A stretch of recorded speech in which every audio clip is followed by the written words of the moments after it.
মানব সভ্যতার ইতিহাসে মিশর এক রহস্যময় জায়গা, যেখানে রচিত রয়েছে অনেক রহস্যময় ঘটনার। স্ট্রেঞ্জ ফ্যাক্টের আজকের এই ভিডিওতে মিশর রহস্যের কিছু অংশ নিয়ে জানার চেষ্টা করব। আর আপনি যদি এই ভিডিওটির পার্ট 1 না দেখে থাকেন, তাহলে ডেসক্রিপশন বক্সে পার্ট 1 এর লিঙ্কটি দেওয়া থাকবে, সেখান থেকে গিয়ে দেখে নেবেন। আজকালকের কথা নয়, ইতিহাসের পাতা উল্টে আমাদেরকে যেতে হবে 4000 বছর পূর্বে। কারণ আজ থেকে 4000 বছর পূর্বে মিশরীয় সভ্যতার যাত্রা শুরু হয়। সে সময় তারা কিছু মনোমুগ্ধকর স্থাপনা তৈরি করেছিল, যা বর্তমান সময়ের সমস্ত বিজ্ঞানীদের মাথা ব্যথার কারণ হয়ে দাঁড়িয়েছে। আকাশের তারার সাথে যোগসূত্র রেখে পিরামিড তৈরি, পিরামিডের ভেতরে ন্যাচারাল এসি, পিরামিডের সাথে এলিয়েনের সম্পর্ক, এই সমস্ত ঘটনাবলী বিজ্ঞানীদের ঘুম কেড়ে নিয়েছে। আধুনিক বিজ্ঞানের যুগে এসে অত্যাধুনিক বিভিন্ন গ্যাজেট দিয়ে এসব পিরামিডের পরীক্ষা নিরীক্ষা করলেও এর কোনো রহস্যের জটই খুলতে পারেনি বিজ্ঞানীরা। বিজ্ঞানীদের কাছে এটা বিস্ময়কর ছিল যে কোনো ধরনের যন্ত্র ছাড়াই আজ থেকে প্রায় 4000 বছর আগে মিশরীয়রা কিভাবে এইসব পিরামিড তৈরি করেছিল। মিশরীয়দের তৈরি বিশালাকার এসব পিরামিড তৈরিতে যে পাথরের ব্লকগুলো ব্যবহার করা হয়েছে, তার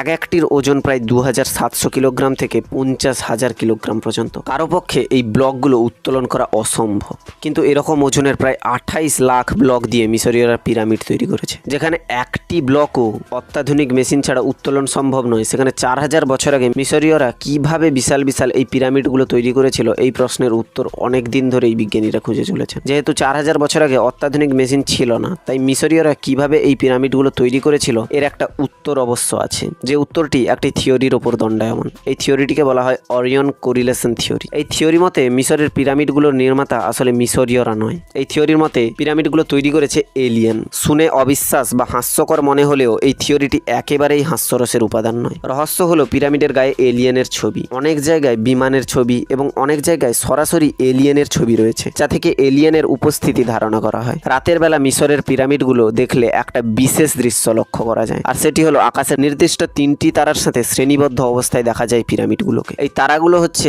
আল নিতাক, আল নিলাম এবং মিনতাকা। রাতের বেলা এই 3টি তারার অবস্থান থেকে পিরামিডের ঠিক ওপরে। থিওরি মতে ধারণা করা হয় আকাশের ওই 3টি তারায় বসবাস করে এলিয়েনরা, যারা আজ থেকে 4000 বছর আগে নেমে এসেছিল পৃথিবীতে। এলিয়েনদের সাথে ছিল অ্যাডভান্স টেকনোলজি, যার দ্বারা বিশালাকার সব ব্লক দিয়ে নিখুঁতভাবে এইসব পিরামিড তৈরি করেছিল নিজেদের অস্তিত্ব জানান দেওয়ার জন্য। কিন্তু এই থিওরিকে অনেকেই অবিশ্বাস করেন। থিওরিটি অবিশ্বাস্য হলেও রাতের ওই 3টি তারার সাথে যে মিশরের পিরামিডের একটা সম্পর্ক আছে, তা বিজ্ঞানীরাও স্বীকার করেন। কেননা ওই 3টি তারার অবস্থান 3টি পিরামিডের ঠিক ওপরেই থাকে সবসময়। মিশরীয়রা বিশ্বাস করতেন এই 3টি তারার সাথে সম্পর্ক রয়েছে পিরামিডের ভেতরে মমি করে রাখা রাজা রানীর আত্মার সাথে। মিশরীয় পিরামিডগুলোর আরেকটি রহস্য হচ্ছে এর ভেতরে নির্মিত টানেল বা সুড়ঙ্গ পথ। এসব পিরামিডগুলোর মধ্যে রয়েছে অসংখ্য সুড়ঙ্গ পথ। আদৌ কেন এই সুড়ঙ্গ পথগুলো তৈরি করা হয়েছিল, তার সঠিক উত্তর আজ পর্যন্ত কেউ দিতে পারেনি। প্রথম দিকে বিশ্বাস করা হতো পিরামিডের ভেতরে সুড়ঙ্গ পথগুলো মূলত পিরামিডের ভেন্টিলেশনের জন্য তৈরি করা হয়েছে, কিন্তু পরবর্তীতে উৎসুক প্রত্নতাত্ত্বিকরা যখন একটি রোবটকে পিরামিডের ভেতরে পাঠিয়ে দেখেন, তখন এই তথ্যটিও ভুল প্রমাণিত হয়। অর্থাৎ পিরামিডগুলোর ভেতরে যে সুড়ঙ্গ পথ আছে, তা কোনো ধরনের ভেন্টিলেশনের জন্য তৈরি করা হয়নি। কেননা এই সুড়ঙ্গ পথগুলো দিয়ে কিছুটা যাওয়ার পরেই তা কংক্রিট দিয়ে বন্ধ করা ছিল। তাহলে কিসের জন্য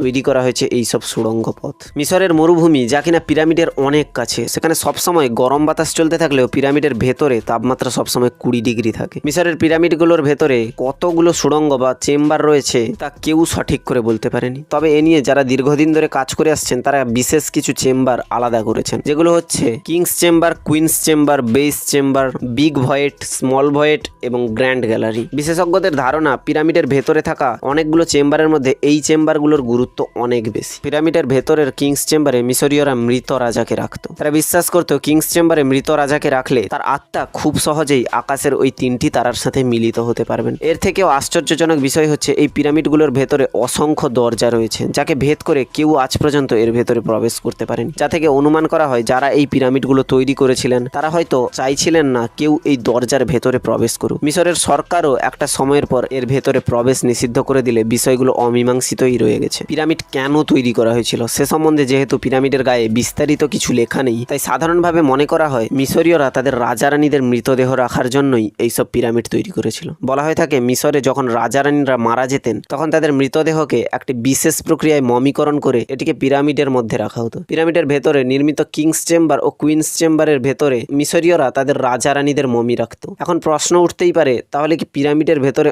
অনেক মমি বা মৃতদেহ রয়েছে? বিস্ময়কর ব্যাপার হলো, মিশরীয়রা যদি তাদের রাজা রানীদের মমি এই পিরামিডের ভেতরে রাখতো, তাহলে আজ পর্যন্ত কেন একটাও মমি এই পিরামিড থেকে পাওয়া যায়নি? পিরামিডের ভেতরে রাখা মমিগুলো অদৃশ্য হয়ে যাওয়ার এই রহস্য আজও কেউ বের করতে পারেনি। এদিকে পিরামিডের ভেতরে যেহেতু মমি পাওয়া যায়নি, তাই বিজ্ঞানীরা এলিয়েনের বিষয়টিকেই জোর দিয়েছেন। বিজ্ঞানীরা বলেছেন হতেই পারে এটি এলিয়েনরা তাদের প্রয়োজনে তৈরি করেছিল। কিন্তু আসলেই কেন বা এই পিরামিডগুলো তৈরি করা হয়েছে আর কারাই বা এগুলো নির্মাণ করেছে তার যুক্তিযুক্ত উত্তর আজ পর্যন্ত পাওয়া যায়নি।